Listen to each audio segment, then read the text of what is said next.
Season's greetings, everyone. Welcome back to DisCuss Hawkeye. This is going to be episode 2.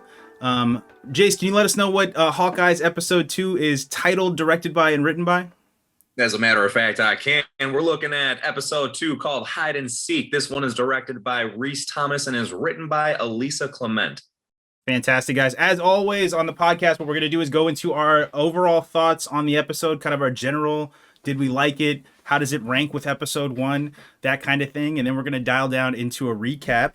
Before I kick it over to Jace for his thoughts on episode 1, though, for each week that we're doing DisCuss Hawkeye, we're partaking in a different Christmas tradition. So last week we did Letters to Santa, where we talked about our wishes to one of my most famous subscribers. And this week, we're doing eggnog. So me and Jace have some eggnog. We're not going to say if it's spiked or not and what's in it necessarily. We're not gonna say all that. You know, no need to flex on the channel here.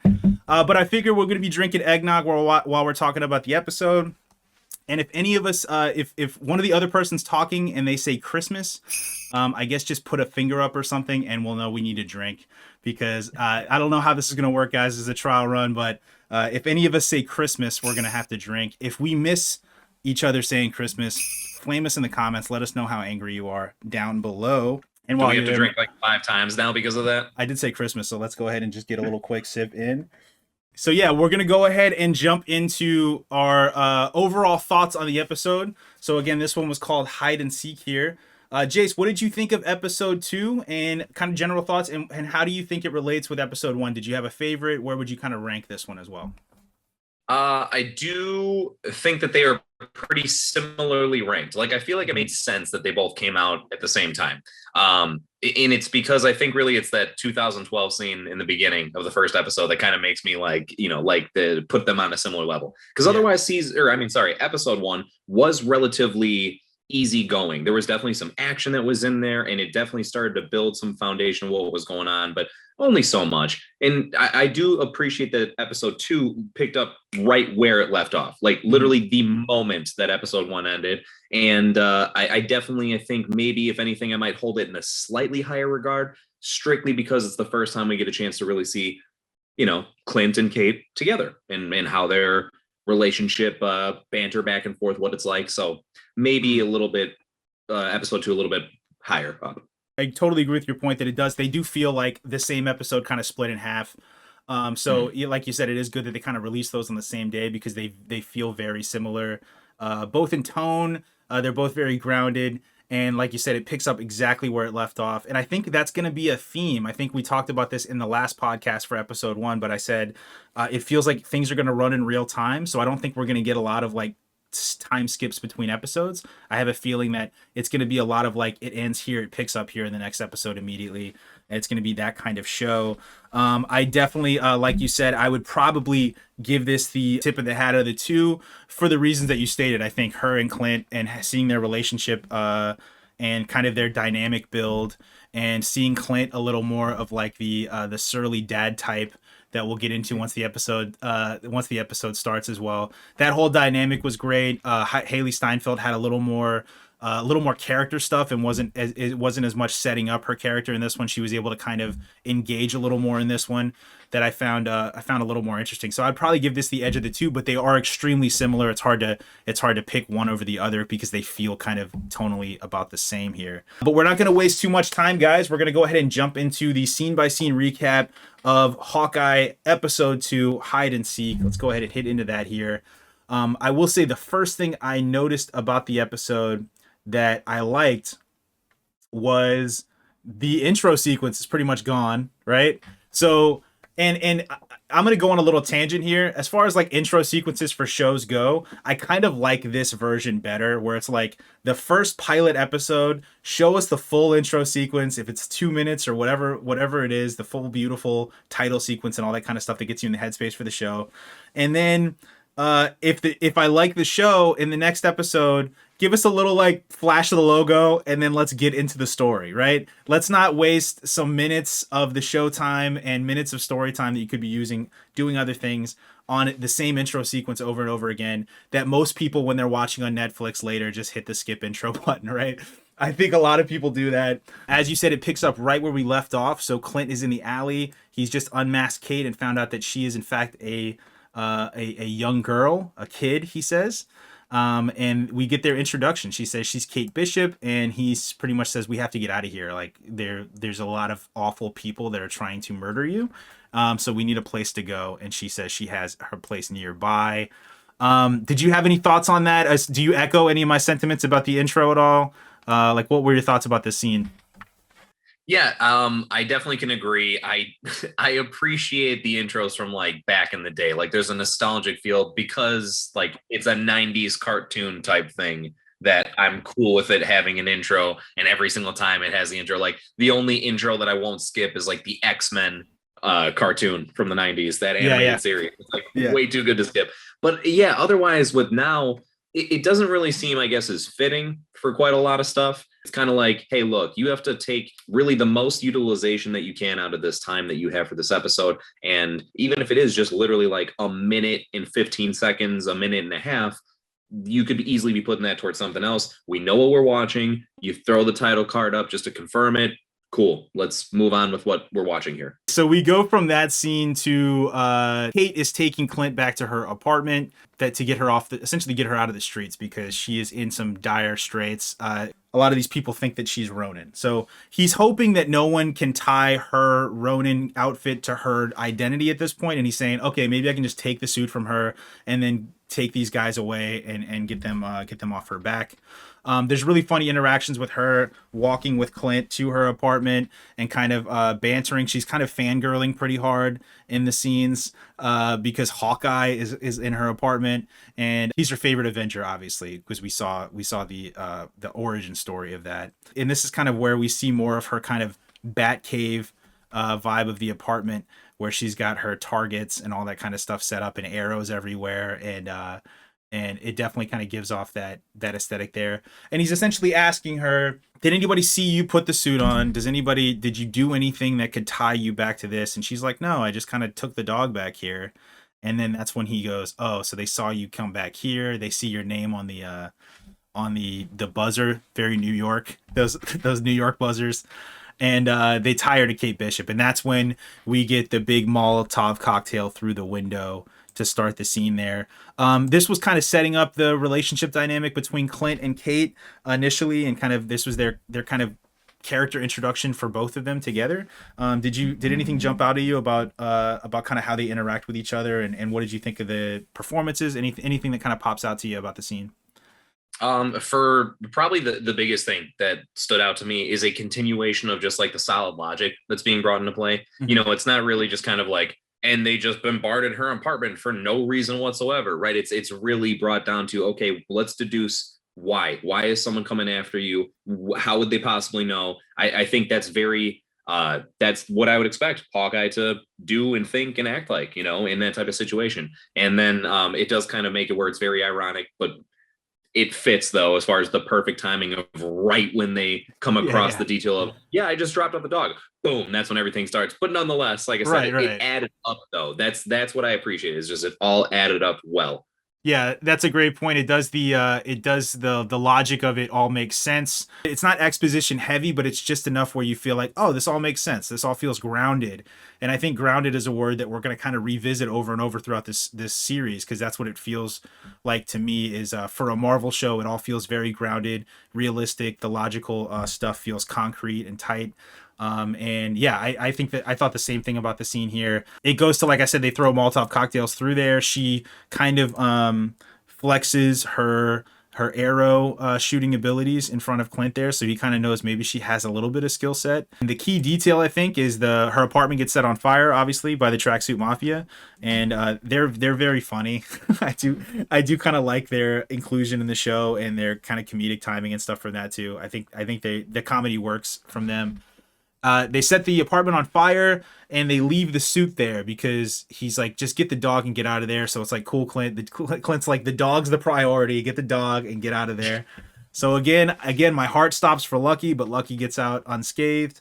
They get out of the apartment, but the suit is left in the apartment there, and that's something that no one no one wants to find that suit in Kate Bishop's apartment, or else it's a wrap. Everyone knows Kate Bishop's Ronin, right? So it's something that needs to be taken out. Stat. It goes there to the subway. The first thing I want to say is Clint is giving off kind of a surly old man energy. He's kind of spiritually connecting to Murtaugh from Lethal Weapon, you know, the I'm too old for this shit kind of character, you know. And I think he's definitely giving off that energy. But this scene right here, he's riding on the subway. She's like, okay, what are we gonna do next? And he says, we need some supplies. And then she goes, like Avenger supplies, and it immediately cuts to Neosporin, and I laughed out loud when that happened because it cut to Neosporin, and I laughed for a couple of reasons. Just the juxtaposition of, like, you would think it's going to be like rockets or like some kind of like vibranium shields or something like that, and it's just like, no, it's Neosporin. I thought that was a really fun cut. Really good director choice there. The other thing too is I was thinking is what do you think the going rate is for being called an Avenger supply? so like you're Neosporin's like CEO, and you make the phone call to Kevin Feige and you say, hey, we want to be identified as an Avenger supply. What do you think the going rate is for that product placement there? I'm gonna say like maybe like 5 million, something like that. At least, right? At least at a bare minimum, because that would be like, you're talking, okay, you want us to have like our approval stamp. That's like, to me, that's like being the official drink of the NFL. You know what I mean? Right. Yeah, you're the official supply of the Avengers, and Neosporin gets the cut right there. So I remember laughing because I was just thinking of that call that the PR guy makes where he's like running Neosporin. He goes, you know what? I got an idea, guys. I would have loved to hear that pitch, right? Just the whole like, all right. So, you know, out of all the things that the Avengers are going to need, right? When they have all these battles and they're getting scraped up and bruised, what are they going to need? It's like a hospital. Neosporin. Exactly. If you have Neosporin, you don't need the hospital. So it makes all of sense. But again, yeah, it's just great. They get cut up and bruised all the time. I thought as far as product placements go, I thought that was one of the best I'd seen probably all year, the past few years. I thought it was great. They're at the store. He's picking up kind of just triage stuff. Again, like Neosporin, alcohol, all that kind of stuff there. She says that she knows of a safe house. Again, their whole dynamic kind of changes in this scene where now he's kind of annoyed with her. He doesn't want to be around her anymore. And he's just kind of ready to kind of get this over with. He says, like, she's like, I'm not just a bag of money. And he says, well, a bag of money would actually be useful to me. And they're kind of digging at each other, and it's kind of setting up that kind of dynamic, passive aggressive dynamic between the two, and quipping at each other and stuff, which I thought was great. But she says that she has a safe house, and that I believe she says her aunt is out of town in Florida. So she's going to go to her apartment complex. He leaves her at the apartment. I don't think there was any kind of crazy information there. And he says, I have to go get the suit. So he's going to leave to go get the suit. And that's when we go back to the apartment. He kind of slyly steals a fireman's outfit, goes in there, looks for the suit, does not find it, but goes to put this jacket back, closes the door and sees an NYPD LARPers, or maybe a New York City LARPers, I think, sticker on the door. What did you think about that scene where he goes to her apartment and their dynamic kind of changes, like they're kind of quipping with each other? And how excited were you that we were going to get a LARPing scene in Hawkeye? I like his attitude towards the whole situation because, yeah, even though she would think this is my hero, I can't believe this is really happening, it's like a dream come true. For him, it's just, you're just an ordinary citizen, you're a young girl, there's absolutely no reason I would want to be like spending more time with you doing anything. Like, I just need to get this done, this is very important, I don't want you to be in danger because of me. So it's approached very realistically, right, but in a way that, you know, also just like fit. And then I like the comedy that's kind of thrown in, the passive aggressiveness that's like, you know, comedic and everything. When it came to with him leaving, as far as like, I gotta go, you know, find the suit, there is no way. And I'm cool because he did it all sneaky and sly. Yeah, but I there's got you. no way it's that easy to just walk up and jack a fireman's suit and then just like go through and do all that stuff that he did. It was cool. It was really cool to watch. But I was like, come on, man. But anyway, so that happened. I thought it was kind of funny because it was like, all right, well, what's the purpose of the scene if he's not even going to find it? But then leading into the the LARPing thing, which yeah, I saw and I was like, okay. Yeah. For some reason, it gave me vibes of have you seen the movie Role Models? Yeah, I was gonna say. Yeah, I was gonna say that too. That's the last time I remember seeing a kind of very intense LARPing scene. Yeah, no, it reminded me of that as well. The scene that comes up later there. I agree as well. It did seem a little outlandish that he just kind of ducks under the police thing. He throws a little jacket on and puts a little hat on, and he's like, "I'm a firefighter now."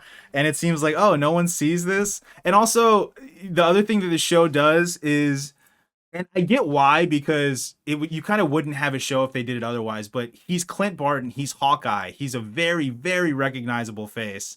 And to the point where the guy is in the bathroom, like, give me selfies. But apparently, in like these crisis situations, no one recognizes that he's Clint Barton, and they're like, "Hey, is that Hawkeye stealing that fireman like jacket or something?" It seems like it would be very kind of noticeable, but again, I get why you do that, because otherwise the whole show would be like he can never kind of operate in any kind of stealth or not even stealth, but just not like hordes of people following him everywhere. So you kind of have to do that for the show. Unless he took a page out of Natasha's book and he used that face swapping technology. Right. That does exist, and he and Natasha do have similar plays that his wife kind of alludes to here as well. So yeah, he comes back kind of tail between his legs. He did not get the suit, and no pun intended, because he does see Lucky again when he comes back.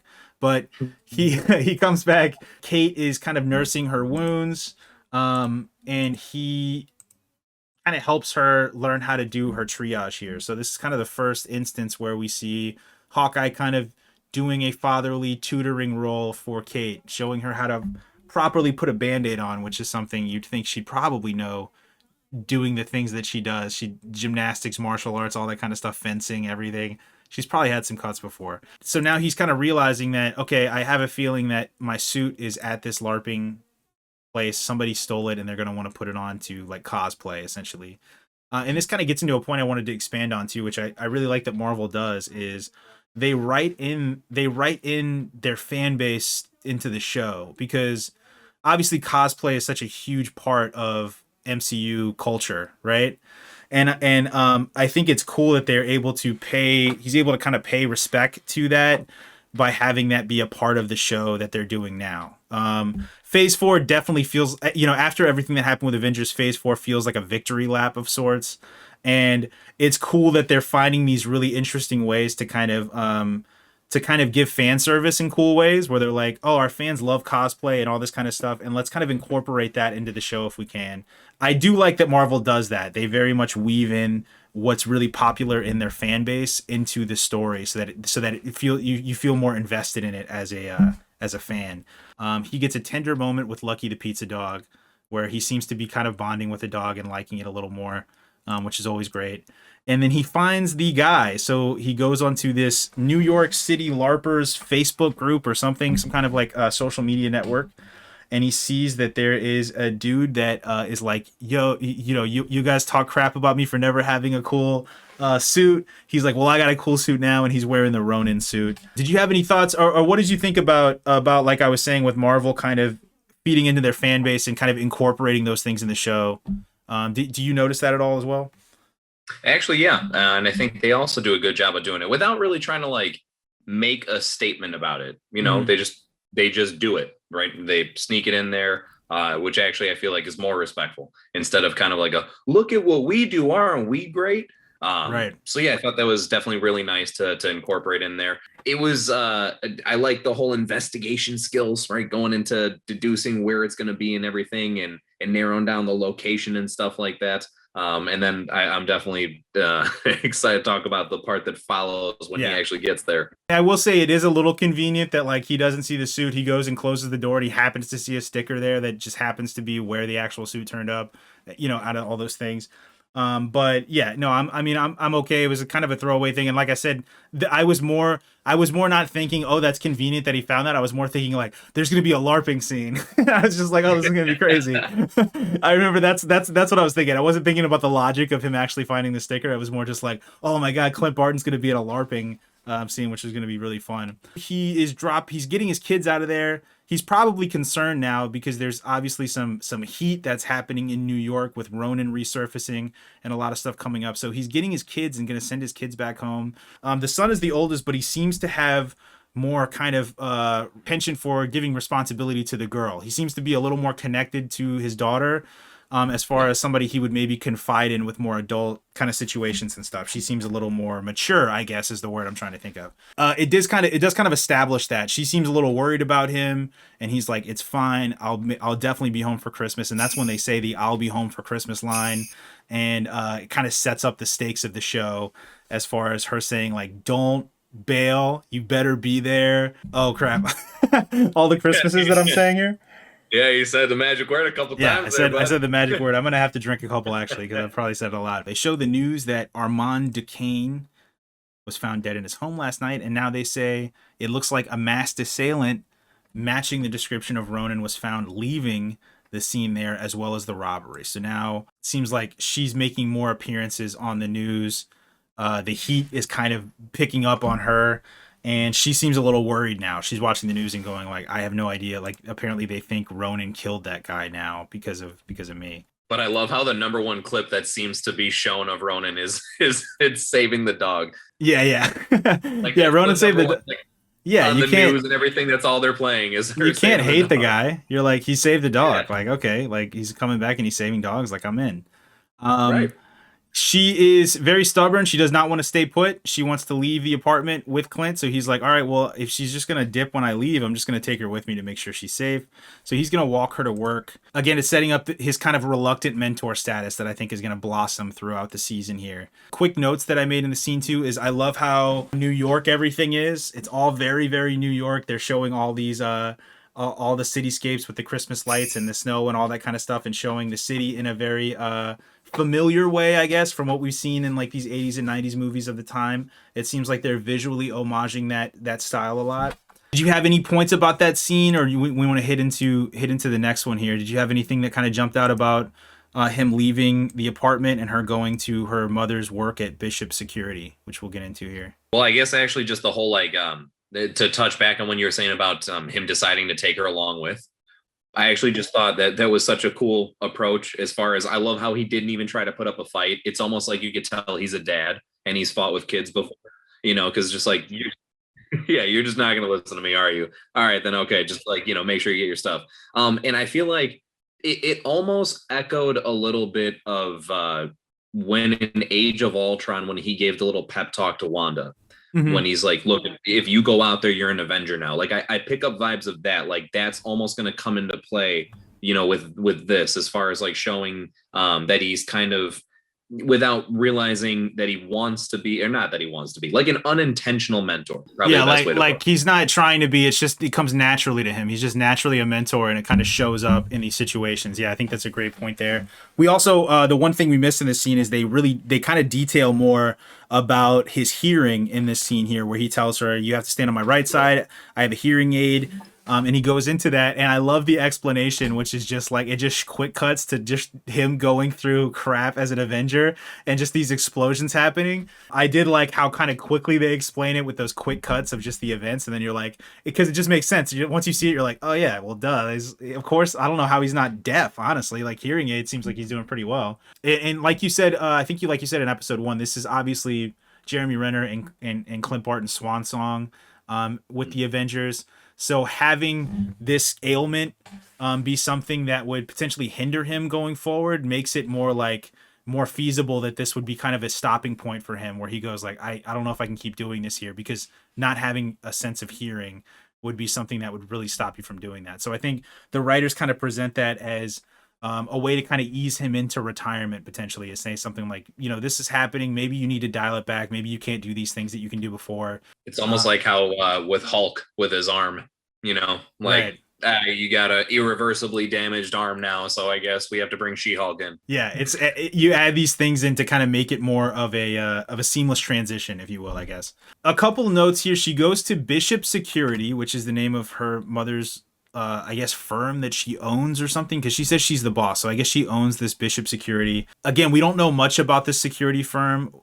we're still getting red flags with the mother. I think we brought that up in episode 1. She seems like very suspect. Like I refrain to say suspect. I say that there's a lot that she's withholding. There seems to be a lot of information that she's not telling us, or that the show has not revealed to us yet about her. Clint he's at the LARPing place. So he's walking to the LARPing place that he found on the Facebook group or whatever, New York City LARPers. He's going to go talk to this guy, but he gets confronted by a very stern clipboard girl that is there to kind of like oversee the registration of the LARPing event. Yeah, so she tells him like, look, we all know who you are. I don't care. You can't get in unless you sign up. LARPers don't give a crap about Avengers. Like, I don't care who you are. You can't get in here. He signs up. He goes, all right, I guess I'll sign up. He gets kind of his corny suit and his little sword, and he goes in, and he's gonna have to like fight his way to this guy here. So we get a cool like LARPing scene. Go ahead and talk. What did you think about this LARPing scene, the slow-mo fights and all that kind of stuff? And when he gets to the guy says, you have to let me kill you first before I give you this suit, and all that kind of stuff.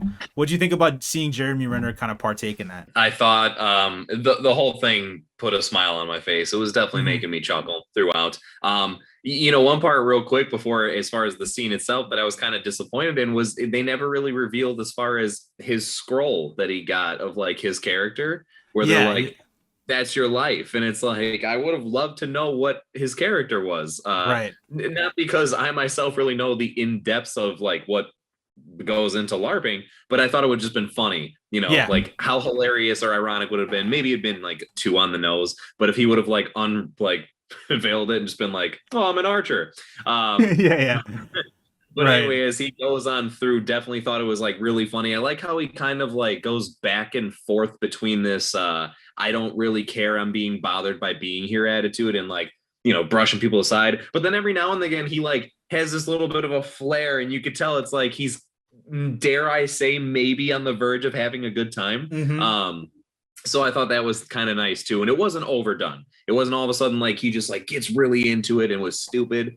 It was just enough to keep moving him forward, get to that confrontation with the guy. That was really funny too, when he's just like, look, we could do this one way where I'm going to like fake hit you, or I'm going to real hit you. But either way, I'm taking that suit. Yeah.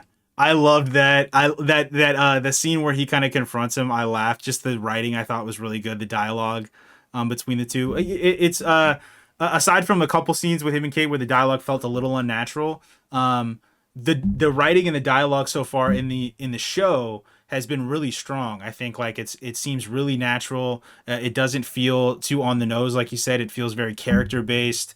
It all kind of makes sense. So I think the writing's been really well. But I loved the confrontation scene between him and Grills, I think is what he said his name was, is the guy that gives him the suit. I love their kind of interaction and how self-serious he was. And I love that he said, or I'm gonna real punch you and you're gonna real fall down. Like I thought that line was great. The slow-mo medieval carnage, very 300-esque, of him kind of going through and kind of mowing down people in slow motion. Again, it worked for me. I thought this was just obviously a very lighthearted scene, but a really fun scene where it was just just the idea of a surly Clint Barton having to go through a LARPing event to get something is just really funny. So I loved that. I love that they were brave enough to kind of make that detour in the episode and kind of have him kind of go through that. And again, I think like you said, it also shows that and Grills alludes to it later in the scene where he says, you had a little fun though, right? Like you had a little bit of fun. And he's like, I didn't hate it. Like he was just like, it was fine. So it's showing that more lighthearted side of Clint. Yeah, and it's kind of nice to let him have that. He's like such the serious guy, and it fits. You don't really see him as like the joking around, laughing, being boisterous, but it's nice to almost bring some levity to the situation, especially when you take into consideration what that suit represents. I mean, that's like, there's some people a bunch of people that he is just straight up like murdered in that suit. Yeah. And here we are at a LARPing event, fake killing people, right? If anything, I feel like, isn't that kind of almost like very poetic in itself, that he has to like fake kill people to get the suit back that he actually murdered a bunch of people in? So yeah, that was it was nice, like I said, to bring some levity to that situation. Yeah, it brings up an interesting point that is kind of a weird narrative conundrum to be in if you're writing the show, which is you want to write this kind of Christmas homage, fun kind of lighthearted but grounded show about hold on.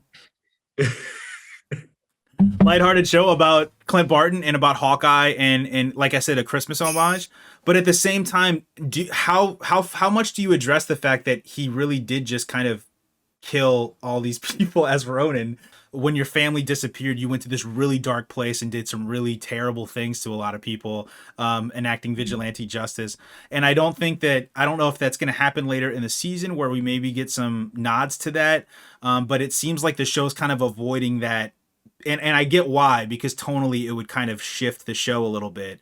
So it's a really weird narrative conundrum to be in, but I wonder if they're going to touch on that at all, as far as maybe him feeling very regretful for his actions as Ronin, or maybe that kind of thing coming up. What are your thoughts on that? I agree. I think that it's something, the way you explained it very well right there is why I don't know if they will touch it, because it all of a sudden makes it where it's like, now it's got to be just a straight up serious show. Right. But it adds an extra element of like, holy crap to it, because he did all of that out of revenge at it, like, that I can't believe my family's gone. And right in that sense, dare I say, you could probably look at some of his actions as justified, given the fact that he was going after criminals and stuff like that. And there's always the back and forth about, that heroic dilemma of what line to cross. But really, if his family had stayed gone, you could almost continue to try and say, yeah, that's semi-justified to whatever extent. But now your family's back.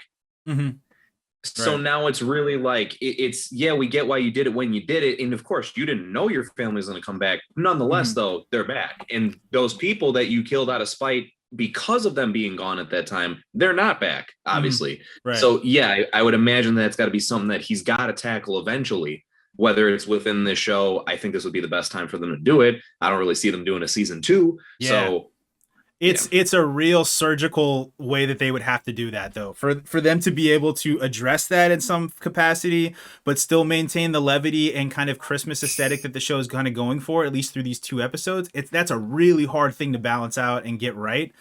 So, I mean, we'll see. I wouldn't be as concerned about them addressing it in the show if they didn't bring the Ronin suit and blade back, because I feel like we've got these visual reminders of that really, really dark period in his life. And it's like, so it feels like if you're going to bring that back into the show, it feels only fair that maybe you address with some of the moral implications that maybe he's been wrestling. He sees these reminders of like one of the darkest periods of his life that is happening. So I'm either or. So at the same time, I want to see them kind of address it now that they brought it into the show, but I'm very concerned as to how they're going to pull that off. So, I mean, we'll definitely have to see here. It cuts to Kate Bishop. She takes a phone call from the police. She seems very kind of concerned and nervous. She seemed like she was more nervous that the cop was suspecting her more than the cop was that we saw on the side. He seemed more just like, this is a dumb kid being a dumb kid, and seemed kind of like aloof about the whole thing. But he was asking questions, and he pretty much she said, I can't talk now, I'm at work. We'll talk tomorrow. So I'm sure this cop is going to come back into the show at some point. So then we go back to the fun LARPing scene. They go back to the fight to the death. So now Grills has talked Clint Barton into pretty much throwing the fight to make it look like Grills killed an Avenger and that he's going to be the hero of this LARPing community forever. But they have to make it look good. So they have this kind of one-on-one fight between he and Clint Barton. And the thing I thought was funny, I love the sound effects guy. There was the guy on the side of the fight that was just going ching, ching, ching. And like every time they were hitting their swords together, and he was getting so into it. I thought that guy was really funny. Did you have any thoughts about that whole sequence of Mount Deepdale, I think is the name of Grills's LARPing character, defeating an Avenger in single combat? Did you have any thoughts of that scene? Basically the one that you threw out about the sound effects guy. I mean, that was he stole the scene right there, especially because I don't know why it really got me. It was funny enough that he was doing the ching ching, but then especially when their swords clashed and stuck, and then he was like ching, like he just did it for like a long amount of time. Yeah. it was just very it's simple but very funny at the same time. And it's great because a joke like that could easily be done incorrectly, where you could just be like, Yeah. all right. And they just, I don't know what it was, but obviously, props to them for with the direction and everything of it, because it came off very just funny and not really kind of jarring as like, why is this in here? So yeah, that was an entertaining scene nonetheless. Made me feel cool about the guy that I'm glad there was no stupid stuff like, okay, cool, I won, but no, I'm not actually going to give you the suit. Yeah. You know what I mean? And it makes me wonder if, because again, I'm not too sure if this is by chance like a callback to something from a specific comic storyline. It makes me wonder if he's going to come back in some capacity. I don't mean to just assume that anybody in the show that has like more than 2 speaking lines is going to be a bigger role, but it's more so the fact of what he did in direct association with Clint and like how he like extended that helping hand. I don't know. There was something about the exchange that kind of made me feel like I could almost picture him coming back into the fold later on, even if it's just in a small capacity. Yeah, but, I think a firefighter helping him out later on. Exactly. And that's what I think is going to happen as well, too. So I think that's a really good prediction,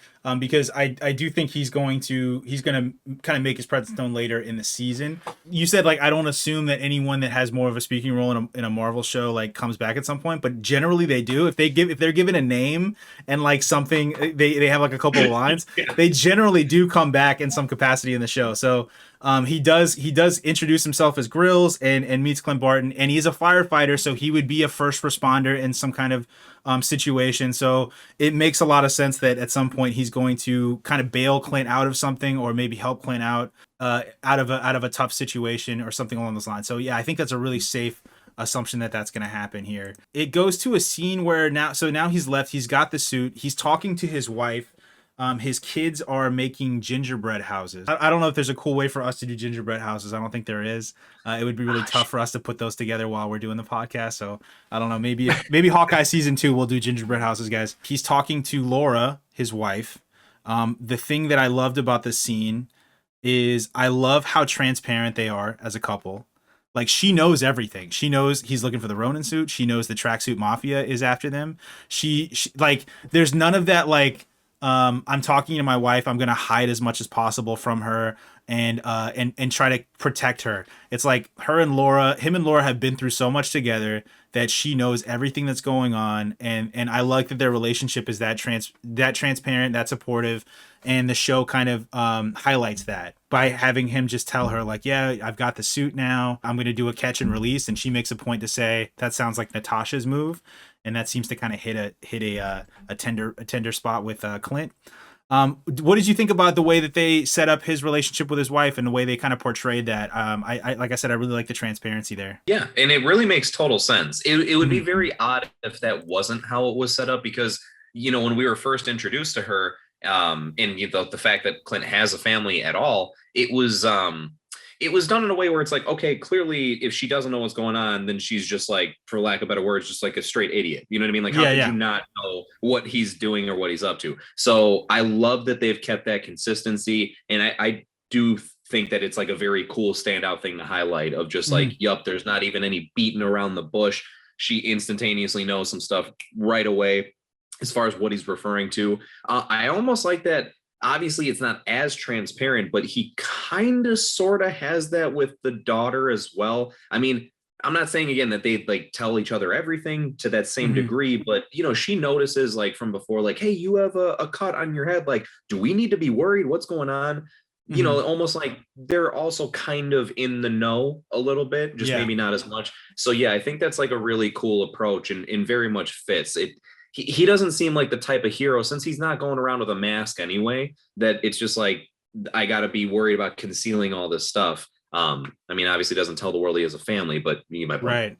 And their family has been through so much at this point, like between the blip and everything that happened before and the farmhouse scene in the original Avengers and all that kind of stuff. The family has been kind of present at all of these like really like watershed turning points in Clint's career as an Avenger. That it's like at what point is it just like, I can't hide anything from you guys already know everything. So I hope that the writers in the show kind of lean into that and make his family like aware of a lot of stuff, and make his wife at least the way they kind of be an emotional support for him as he's going through whatever he's going to go through in the series, because he can tell her anything and she knows everything, and not try to drive a wedge between those characters at all. So I think what the show is going to do is, like I said, each episode is going to be another day before Christmas. And each day before Christmas, his kids are going to be doing another activity that he potentially alluded to at the dinner table that he's going to have to miss out on to make it into Christmas. I think that's probably what's going to happen. I think in the next episode, he's probably going to talk to Laura, and they're going to be watching Christmas movies or something. And he's going to go, "Oh, what are they watching? Like Miracle on 34th Street, something like that." And then he's going to kind of feel forlorn about not being home with his family. And it's just going to kind of do that and kind of pick up intensity where he's missing his family more and more until Christmas Day comes. I feel like that's how they're kind of setting that up as like the time element of the show. So I'm interested to see if they kind of continue that, because they definitely talked about those activities at the dinner table. So I feel like that's what they're going to kind of do going into it here. And I love that that's all that the stakes of the show really are. Yes. Like, it just goes to show, if you have a good enough story and it's well written and it's well acted, it doesn't need to be the end of the world every single time. It can be something as simple as, I need to make it home to my family in time for Christmas. Exactly. And that's what I love too, that grounded element to the show.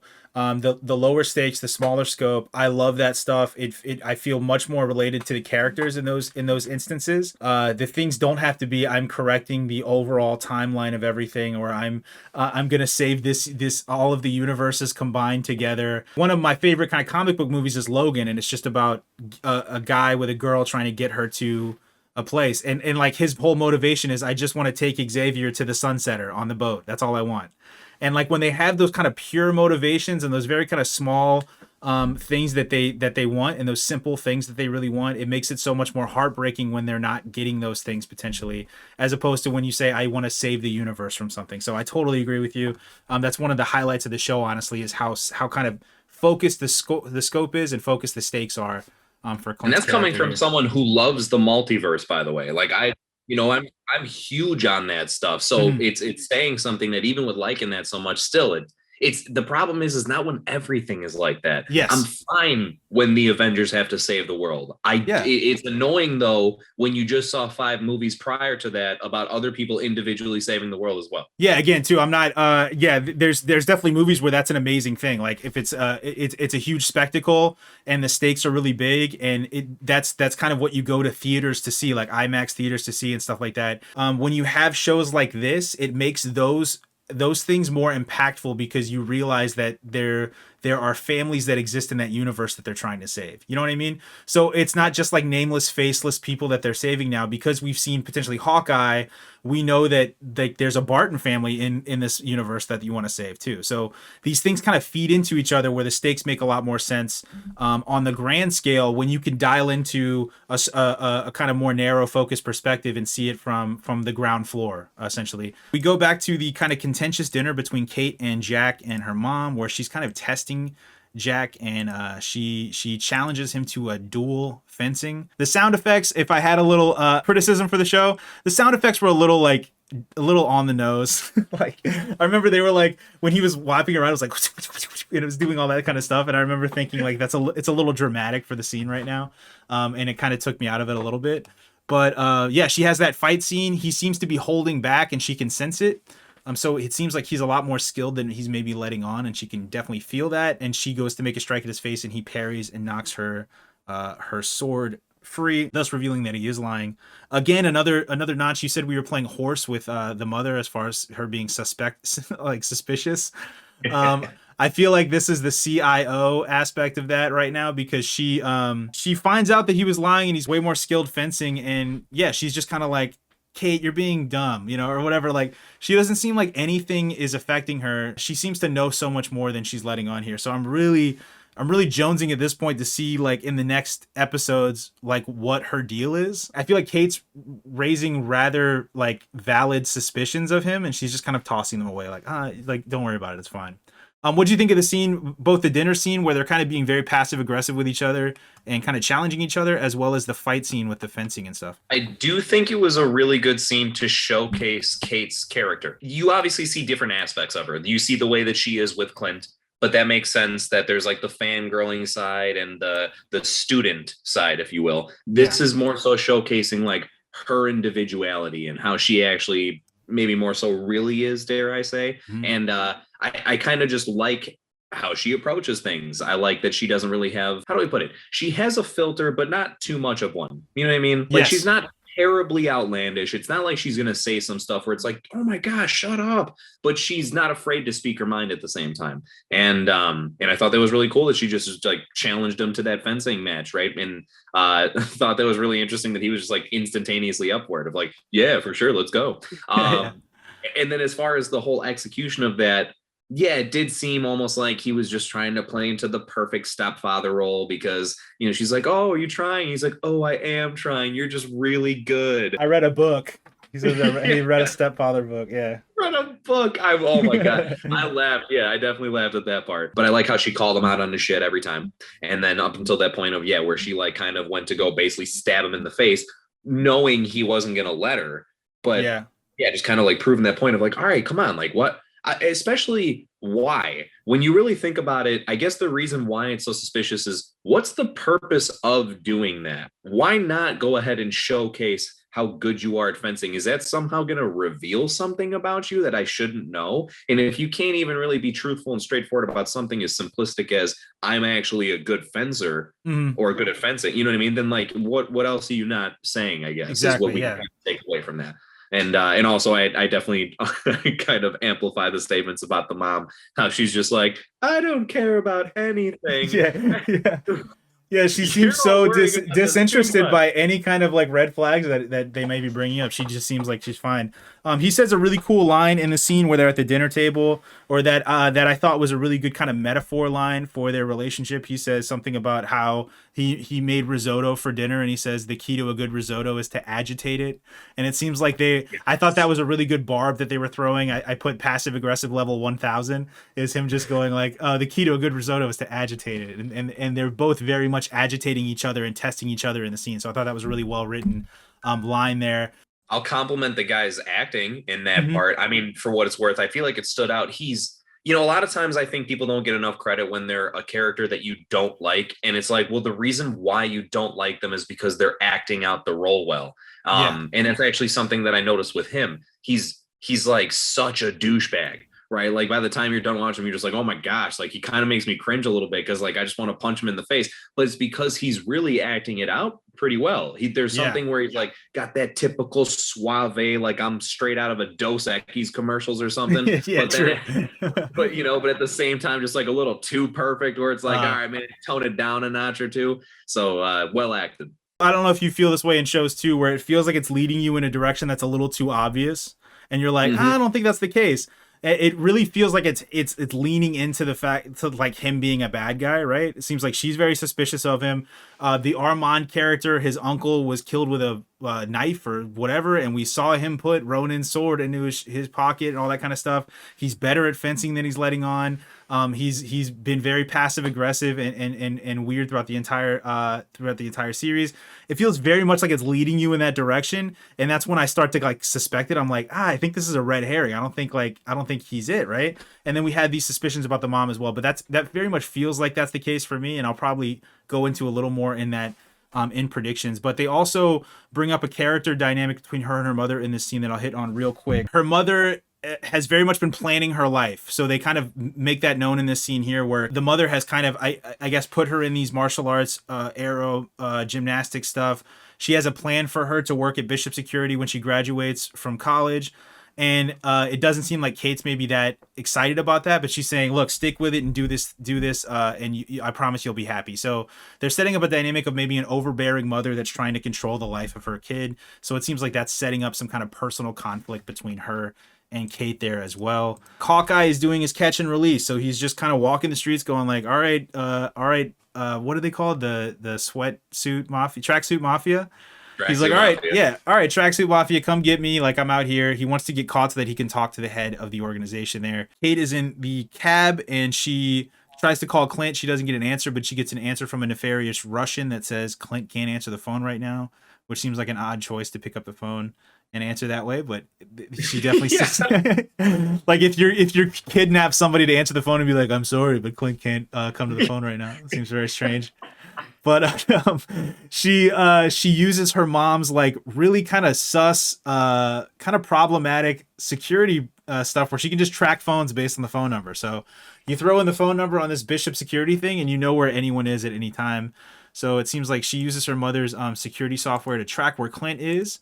And we cut back to Clint. He's being questioned. It's a very funny scene, I think, with him being questioned. He criticizes the warehouse they're in, and the guy gets really offended. And he's just like, look, this is like the best we could do. There's like, prices in New York are skyrocketing. Like, I'm sorry. Like, he seemed very offended that Clint criticized the location that they were staying at, which I thought was funny. Or they had a funny line where he's like, Kate Bishop's the guy. And he's like, Kate Bishop's not the guy. And he's like, Kate Bishop's the guy, bro. Kate Bishop's the guy. I thought that was really good too. What'd you think? Just Kate Bishop guy. No, Kate Bishop girl. Just Kate Bishop guy. He's like, Kate Bishop's the guy, bro. He's being questioned there. He pretty much says, he breaks out of the cuffs and says, get me your head honcho. And then that's when we hear crackling from above. It seems Kate Bishop, thinking Clint Barton is in distress when he's not, has come to rescue him and falls through the glass in the top. And then it goes to kind of they're being questioned, and they reveal there's a big bad at the end of the episode. What did you think about this scene from when Clint gets taken by the tracksuit mafia and the interrogation that ensues, and then Kate's eventual fall through the glass and stuff in the scene there? When he was being interrogated, I got really, really heavy vibes of, I think it's in the first Avengers movie, where it's Natasha and she's being, basically it's the same thing. Like, she's being interrogated. She's tied up on a chair. She's tied in the chair and she gets out. Yeah. I know what you're talking about. Very much. I was like, oh man. And I thought it in a cool way, right? I was like, oh, it really seems like that, without making a copy and paste type thing. I felt like that's what it started to echo a little bit. And then, funny interrogation, right? That definitely went down comedically. When Kate came in, I thought that was nice, just because Hawkeye would have gotten out of it on his own. They made it pretty clear that Clint was about to break out of that and get away. So there had to be something thrown in to throw like a kink in the chain, if you will. And I like that that's how it was done, right? It was a very innocent, I'm just trying to help out, and showing how it's not exactly going to work out just because you think that you're helping. It also, I thought real quick, was like a good way to show that she's still developing as this character, right? She is still not a picture perfect, I know exactly what I'm doing, I'm just innocently trying my best. Leading into we're talking about as far as like the reveal at the end, the girl they showed. I'll be honest with you, it's something where the character, do you know who that was, by the way? No idea. Oh, okay. So that was Maya Lopez is like the character's name. So I forget the actress's name. Funny enough, she really hasn't been in anything else. I think nothing else. I looked it up on IMDb. Cool. I didn't see anything else on her page. Props to her. Right? Yeah, that's pretty cool. Yes. Starting off in this, Maya Lopez is that character Echo, and there's going to be her own show. The reason that I'm excited is not because I know a lot about Echo, but it's the little bit that I do know that's got me pretty intrigued. So there have been rumors leading up to this show that and I feel bad, I can't Vincent D'Onofrio, the guy who played Kingpin in the Daredevil Netflix I love that series. guy. Yeah. Oh man, same here. And I thought his portrayal of Kingpin is like, I'm not kidding, like one of my favorite villainous portrayals. There has been heavy rumors that he's going to be in the series. Well, to me, this more so kind of puts that a little bit more in concrete. Obviously, nothing official. Real sidebar: when you say this series, do you mean Hawkeye or do you mean the Echo series that's going to come out at some point? No, I mean Hawkeye. Okay. I just wanted to clarify. Yeah. Absolutely, yeah. So there's been rumors from the get-go that Kingpin would be in Hawkeye, and it was always kind of like, okay, but like how? I wonder like what the connections would be. Well, Echo is Kingpin's adopted daughter in the comics. Oh, okay, cool. So that's where I think that the tie is going to come into play. Obviously, they make it clear that it's going to still be Kingpin, but it's going to be like a soft reboot to the character. You know what I mean? Same guy, same character, but not the same exact story. Almost like he's a variant, if we're going based off of Loki terminology. Yeah, I think that that's going to be something where I'm really looking forward to that. I know we're starting to look at more things to include because we're talking about Yelena Belova coming in as well, but nonetheless, it doesn't mean that he has to be like a huge component in it, but I would love to see Kingpin. I actually think that maybe that could be a big reveal if we had to jump into, I'll just throw a prediction out real quick. Yeah, go for it. I think potentially Kingpin could be the reason as to why Kate Bishop's mom all of a sudden went from zero to riches in like no time. That maybe she had some sort of inner ties or connections or had a chance to work for him or something like that. Maybe that's what caused the conflict between Kate's mom and dad, is because he's like, you're going to go work for Kingpin. And she's like, we're having trouble with money. And then now they're rich. So, that'd be pretty amazing if that was the case here. For real quick too, before I hop into my predictions, when they said, oh, she's gonna, like when they were taking Clinton and they said like, oh, she's gonna love this or something, they alluded to a she. Did you get excited that it was Yelena potentially? I did, right until they showed Maya Lopez. I know. But for a second, I was like, "Oh, is Yelena gonna come in now? Is she gonna be like the leader of this tracksuit mafia, or is she gonna be like running them or something?" And because they're Russian, right? So it would have made sense. That was like, it was all kind of falling into place there, and I did kind of get a same hint. I was like, could it be this early? No, but that's cool. You introduce a new character. They do it very ominously with her holding her hands against the speakers and stuff as well. So we're definitely going to get more about her character here. The Vincent D'Onofrio stuff sounds amazing if they end up doing that. They would definitely have to do a variant of him because the Netflix series are very tonally different than they would be here. So it would need to be a different version of him for some of that to kind of pull it off and not make him as dark as he is in that series. But another thing you brought up is potentially the mother. If she is working with Kingpin, do you think his mother could maybe be in the Hand? Do you think the Hand maybe makes a comeback potentially in this as something she might be into? I don't know if I'd predict that, but I think that could be a possibility as far as where she gets her financial resources from.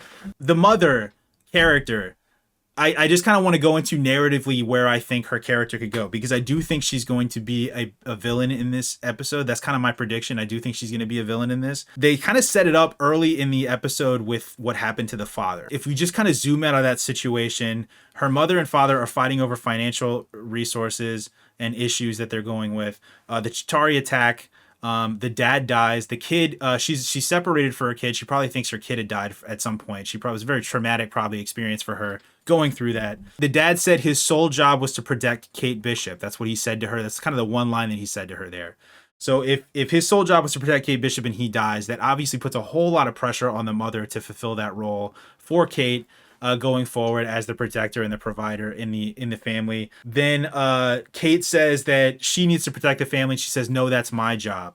So you can definitely see where the responsibility to protect Kate after that occurrence could maybe lead her down some dark paths to gain that kind of power and that kind of assurance that Kate's going to be okay, or that Kate's going to be safe. I can definitely see the slope where you could see her character going a really dark route, especially after dealing with that trauma that occurred, almost losing her kid in the Chitauri attacks and realizing that maybe she needs to take things into her own hands to protect her kid there and have maybe a more militant mindset at that point. So I can definitely see where they can write her character to make sense, where she would maybe be a villain. So I do predict that she's going to be revealed as somebody that is a bad in the episode. And my other prediction is, because she's going to be revealed that, I think our Pedro Pascal, Antonio Banderas, Dos Equis guy that we've had so much fun with, that like you said, he's a really great actor and very charismatic. I think he's just what he is. I don't think he's anything like nefarious or anything like that. I think he's just a really nice guy that is marrying the mom that's like a fencer, and like I think it's going to be revealed that like she was totally wrong about him and he's just kind of like this kind of I don't know. I think it's a big red herring. I think the mom's the big bad, that she's maybe putting some of that on him, and I think he's probably just the guy, right? Those are kind of my big predictions there. I was super excited. I thought maybe it was Yelena, but we're going to have to wait longer for Yelena Belova to come up in the show here. Do you have any other predictions as to where you think the season's going to go? Did anything that comes up before we get into the outro here? Marvel's been wanting to use the Daredevil related characters. It's just that they had to wait. Legally was 3 years after the Netflix shows ended. They weren't allowed to do anything with them. Well, that time has passed. All the actors are still interested. So again, it just a lot of stuff seems to be falling into place, and it now also seems to be falling into place story-wise. So I'm going to go ahead, and for the time being, I'm going to stick to that. That's what this section's for, is those bold predictions. So don't be afraid. Throw out all your weird, crazy takes. They don't turn out okay, like let us all know in the comments that we were wrong. It's fine. But yeah, that's gonna wrap up episode 2, guys. I hope you guys had a good time with it here. We are going to be back next week for the next episode drop. So we're going to be trying to release these either Wednesday or Thursday and get these out to you guys. Again, if you guys are listening on the podcasting platforms like Apple, Spotify, Google, do anything you can do to support the show, whether that's share it, like it, give a 5-star review on Apple. That would be much appreciated. That really helps out the podcast there. If you guys are watching on YouTube, make sure to like, comment, and subscribe on the video. That's going to help us in the algorithm kind of find a new audience there. And again, if you guys want to follow anything that we're doing here, our socials are linked in the description. The Dis Media is linked down below where I do my movie reviews. The Burja Rocar YouTube channel is going to be linked down below so you can see Jace and some of his skits and stuff as well. But yeah, that's going to do it for us, guys. As always, we will see you guys next week and discuss amongst yourselves. Have a great day.